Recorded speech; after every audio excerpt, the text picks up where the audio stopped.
여러분 안녕하십니까? KBS 아메리칸 뉴스입니다. 8명이 한꺼번에 목숨을 잃었던 애틀랜타 총격 사건의 한인 피해 유족이 오늘 화상으로 기자회견을 열었습니다. 끊이지 않는 증오범죄 근절을 위해 범 커뮤니티와 의회 차원의 법안 마련을 간곡히 호소했습니다. 김경일 기자가 보도합니다. 한인 사회에 큰 충격을 남긴 지난 3월 16일 애틀랜타 연쇄 총격 사건. 4명의 한인 희생자 중 유영애 씨의 아들 로버트 피터슨 씨는 어머니는 잘못한 게 없고 희생자 모두 그런 일을 당해선 안 된다며 안타까움을 드러냈습니다.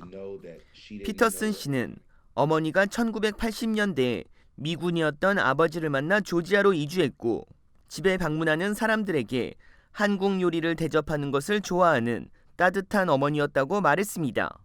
어머니의 건강 상태 또한 매우 좋아 복용하는 약도 전혀 없었다며 어머니를 그리워했습니다. And think about that they're just hard-working Korean men and women, and that's what my mother was. She was just working. She just wanted to work and do her best, and her life was cut short for doing just that. 피터슨 씨는 고통 속에서도 각 지역사회의 관심과 위로가 어려움 속에 있는 사람들에게 다시 일어날 수 있는 힘이 되고 있다며 감사함을 표했습니다. 그러나 혐오, 인종차별 범죄는 아시안과 흑인뿐 아니라 누구나 피해자가 될 수 있다며 더 이상의 피해를 막기 위해 범 커뮤니티 차원의 운동이 지속돼야 한다고 강조했습니다. I hope that he rallies behind the legislation that's currently in Congress, whether it's dealing with the anti-Asian hate bill or similarly the George Floyd bill. Again, this is a time in which we can come together, and so that dual racial identity allows me to speak on the necessity to fight against anti-Asian hate as well as anti-black hate. 아시안 대상 징후범죄 방지법은 연방 상원을 통과해 연방 하원 표결을 앞두고 있습니다. 오늘 화상 기자회견을 주최한 주디추 연방 하원 의원도 아시안 징후범죄 방지법 통과를 위해 각 커뮤니티와 논의하고 있다고 밝혔습니다. Had it not been for the Tri-Caucus, the Congressional Black Caucus, the Congressional Hispanic Caucus, and our Native American members of Congress have all been so supportive. 주디추 의원은 셰리프가 애틀랜타 총격 사건 용의자에게 운이 나쁜 날이었다고 한 말을 언급하며 경찰 교육과 변화를 위한 경찰 개혁에도 더욱 힘을 모아야 한다고 강조했습니다. KBS 뉴스 김경일입니다. 앞서 보도해드렸듯 전국적으로 잇따르고 있는 아시안 대상 범죄를 억제하기 위해 증오범죄 방지 법안이 다음 달 연방 하원에서 표결을 앞두고 있는데요. 이런 가운데 LA 총영사관도 인종범죄 피해 억제와 교민 보호를 위해 적극 나서겠다고 밝혔습니다. 계속해서 이우수 기자가 보도합니다. 지난해 3월부터 올해 2월까지 전국에서 발생한 아시안 증오범죄는 모두 3,795건. 이 중 특정 인종을 비하하는 언어폭력의 비중은 가장 높은 68.1%를 차지했습니다. 인종별로는 중국인들이 가장 많은 피해를 입었습니다. 이들은 전체 피해자의 42.2%를 차지했는데 한인들은 14.8%의 비율로 그 뒤를 이었습니다. 애틀랜타 총격 사건 등 총기 관련 강력범죄까지 서슴지 않고 일어나고 있는 상황. 한인들의 안전에 대한 우려도 점차 높아지고 있습니다. LA 총영사관은 오늘 기자회견을 열고 인종범죄 피해를 최소화시키기 위한 지원을 약속했습니다. 현지 사법기관들과 협력관계 구축을 통해 사건 발생 시 적극적인 대응에 나설 것임을 밝혔습니다. 미국 법집행기관들, LAC라든지 LAPD, LASD 그리고 이제 검찰청 그리고 FBI 연방 수사국 그리고 오렌지 카운티, 샌디에고 이런 뉴멕시코, 애리조나, 네바다 이런 법 집행기관하고 쭉 연대를 강화를 했고. LA 총영사관의 조사 결과에 따르면 인종범죄에 대한 교민들의 피해는 적은 편입니다. 하지만 향후 혐오 범죄가 점차 늘어날 수 있기 때문에 타인종들과의 교류를 증대하고 적극적인 우호관계 구축을 위한 노력에 나설 계획입니다. 내년이 LA 폭동 30주년이기 때문에 이게 특히 이제 흑인 커뮤니티와 라티노 커뮤니티와 관계를 강화를 하면 이게 장기적으로 볼 때는 혐오 범죄를 이제 기본적으로 없애는 방안이다.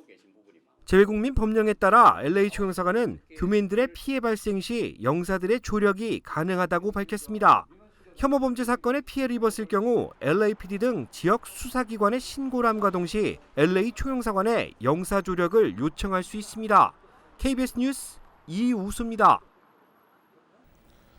연방질병통제예방센터 CDC가 코로나19 백신 접종을 완료한 사람은 야외에서 마스크를 착용하지 않아도 된다는 새로운 가이드라인을 발표했습니다. 바이든 대통령도 완화된 지침을 직접 발표하며 독립기념일 이전까지 전 국민 집단 면역을 완료하겠다고 밝혔습니다. 박시몬 기자가 보도합니다. 질병통제예방센터 CDC가 코로나19 백신의 접종을 완료한 주민들은 마스크를 쓰지 않고 야외 활동을 해도 된다는 새로운 가이드라인을 발표했습니다. 조 바이든 대통령도 백악관에서 열린 코로나19 대응 관련 연설에서 새로운 가이드라인을 전하고 현재 국민의 3분의 1이 백신 접종을 마쳤다고 전했습니다.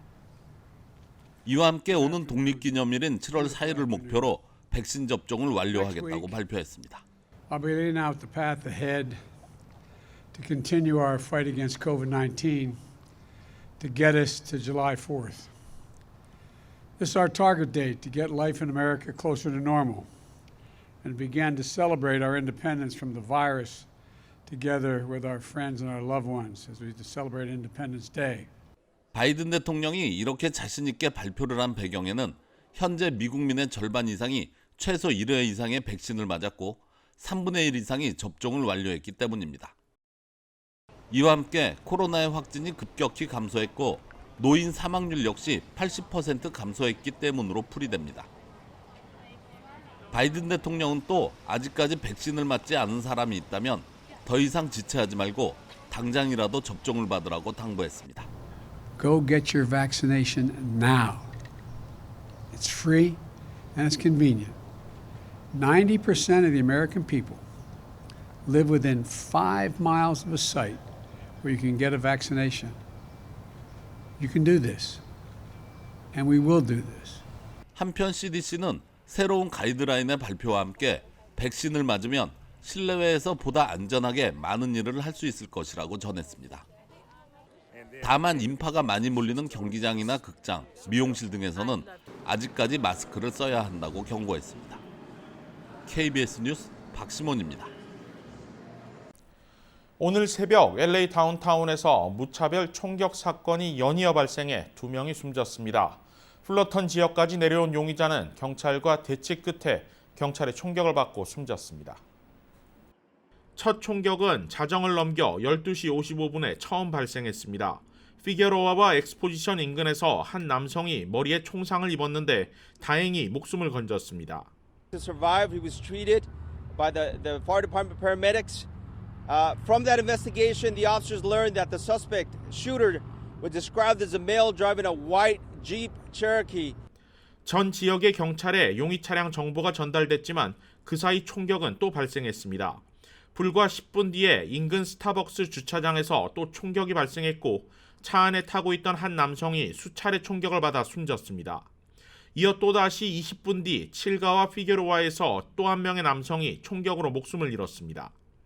이후 용의 차량을 특정한 경찰과 용의자 간의 추격전이 시작됐습니다. 경찰은 3시간 가까이 추격하다 플러턴 지역 91번 프리웨이 인근에서 용의 차량을 에워쌌습니다. They boxed in the suspect with an armored vehicle and a Suburban. At one point, the suspect fired at the officers, resulting in an officer-involved shooting. The suspect was hit by gunfire and was pronounced dead at scene by the local fire department. 용의자는 30분 사이에 다운타운 인근에서 무려 4번의 총격을 가해 2명의 사망자와 1명의 부상자가 발생했습니다. 마지막 4번째 피해자는 다행히 총상을 입지 않은 것으로 알려졌습니다. 경찰은 현재 용의자 신원과 다른 범죄 연루 여부를 조사 중입니다. 게빈 뉴섬 캘리포니아 주지사에 대한 소환 선거가 사실상 확정된 것으로 보입니다. 캘리포니아주 총무처는 현재까지 소환 선거 청원 유효 서명이 162만 6천여 개라고 밝혔습니다. 소환에 필요한 유효 서명은 149만 5천 개인데 이미 13만 개 이상 넘어선 것입니다. 아직 소환 선거 일정이 확정된 건 아닙니다. 지금부터 유효 서명을 철회할 수 있는 유예 기간 30일이 주어지는데 이 기간 동안 대규모의 서명 철회가 이뤄질 가능성은 매우 낮습니다. 만약 소환 선거가 치러지면 투표 용지에는 두 가지 질문이 포함되는데 첫 번째 질문은 주지사가 소환돼야 하는가이고 두 번째는 소환 시 후임자는 누가 돼야 하는가입니다. 첫 번째 질문의 찬성이 과반 이상일 경우 두 번째 질문에 대한 개표가 이뤄집니다. 방역 정책 실패와 자택격리 행정명령 기간 생일 파티 참석, 가족 기업 논란 등으로 뉴섬 주지사의 지지율은 현재 크게 떨어진 상황입니다. 소환 선거가 확정될 경우 정치적 입지가 크게 줄어들 수 있습니다. 만약 뉴섬 주지사의 소환 선거에서 과반 이상이 찬성할 경우 뉴섬 주지사는 2003년 그레이 데이비스 주지사 이후 두 번째로 임기 도중 퇴출되는 불명예를 안게 됩니다. LA 서부 바닷속에서 독성 물질을 담은 것으로 추정되는 원형통 수만 개가 발견됐습니다. 바닷속 깊숙한 곳에서 발견된 원형통, 부식과 침전 상태로 봤을 때 어림잡아 수십 년은 된 것으로 추정됩니다. 이러한 통 2만 5천여 개 이상이 LA와 카탈리나 섬 사이 해저 구역에서 발견됐습니다. We surveyed 36,000 acres or 148 square kilometers, and this was all at a water depth of 3,000 feet. We had greater than 25,000 targets that were ascertained based on some of the data analytic tools that Dr. Merrifield talked about, that we have a high degree of confidence that these are indeed barrels. 연구진은 과거 이 지역 침전물과 해양동물 등에서 독성 물질인 DDT가 검출된 점에 비춰봤을 때 이 수많은 통들에 다량의 DDT가 담겨 있을 것으로 보고 있습니다. DDT는 과거 살충제로 쓰였던 잔류성 농약으로 인체 전염력이 높아 현재는 전면적으로 사용이 금지되고 있습니다. 과거 기록에 따르면 이 해저구역은 기업들이 산업 폐기물을 버리던 곳입니다. 1930년대부터 40년 넘게 이곳에 해양 폐기가 이뤄져 왔는데 1972년 관련법이 제정된 이후에야 중단됐습니다. 연구진은 조사 구역 내 버려진 DDT가 무려 700여 톤에 달할 것으로 추정하고 있는데 오염 우려 때문에 이 통들을 개봉하지는 못하고 있습니다. 오늘의 주요 단신입니다. 오늘 새벽 1시 35분경 할리우드 지역 6100 블락 프랭클린 애비뉴와 가월 스트리트 인근에서 변압기가 폭발했습니다. 현장에서 4명의 부상자가 발생했고 이 중 1명은 크게 다친 것으로 전해졌습니다. 소방당국은 현재 구체적 사고 원인을 조사 중입니다. 연방질병통제예방센터 CDC의 지침 개정에 따라 캘리포니아 주정부도 오늘부터 백신 접종자에 한해 야외 모임과 야외 식당에서 마스크를 착용하지 않아도 된다고 발표했습니다. 역시 실내 장소와 공연, 경기장 등 많은 사람들이 모이는 곳에는 마스크를 계속 착용해야 합니다. 연방정부 계약직 근로자의 최저시급이 내년 3월 이후 $10 95센트에서 $15로 인상됩니다. 바이든 대통령이 관련 행정명령에 서명했는데 적용 대상은 공무원이 아닌 정부와 근로계약을 맺은 민간인들입니다. 앞서 바이든 대통령은 2025년까지 연방 최저임금을 $15까지 올리겠다고 공약한 바 있는데 이번 조처로 한 걸음 더 가까워졌다는 평가가 나옵니다. 천주교 서울대 교구장을 지낸 정진석 추기경이 향년 90세를 일기로 선종했습니다. 생전 50권이 넘는 책을 번역 저술한 교회법 권위자인 고인은 2006년 한국에선 고 김수환 추기경에 이어 두 번째 추기경에 임명됐습니다. 일본 정부가 종군 위안부라는 용어가 오해를 부를 우려가 있다며 대신 위안부라고 표현하는 것이 적절하다는 공식 견해를 채택했습니다. 종군 위안부는 1993년 일본 정부가 발표한 고노 담화에서 사용된 바 있는데 종군이라는 단어에 내포되어 있는 강제성을 희석하기 위한 일본 우익 세력의 시도로 풀이됩니다.